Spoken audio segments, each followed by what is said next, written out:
Thanks again for checking in as we take a look at your extreme weather outlook. And we have some snow in the northeast that is reaching advisory and even warning criteria, especially in the high elevations and in the eastern Great Lakes region. This will all be blowing around as well. Talk about that. We'll talk about the cold air moving into the Midwest. It'll be a chilly Wednesday, but a very nice warm up and a pretty rapid warm up through the end of the week. But the western U.S. still picking up some decent rain and snow.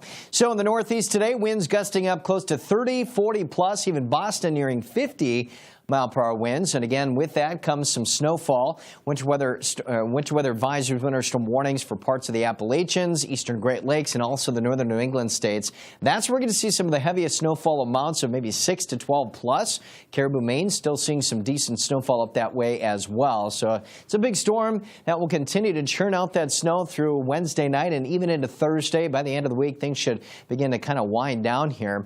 And wind chill advisories across parts of North Dakota, where it'll feel more like the teens and 20s below zero this morning. Even the single digits above zero in Milwaukee and Chicago this morning. Actual daytime highs ranging from the single digits to the 20s in Milwaukee and Chicago. So readings here about 5 to almost 15 degrees below average. Meanwhile, we head south. That's where the rain is going to start to move on in. Dry today, but wetter through Thursday and Friday. Maybe an inch plus near Dallas-Fort Worth. Could even see a bit of a rain-snow mix as you get into the Central Plains. But again, today should stay dry. Here comes that next system. Rain starts to spread into West Texas overnight tonight and really starts to get going as we head into that Thursday, Friday time period. Meanwhile, a big storm in the eastern Pacific will continue to wring out that moisture over the western U.S.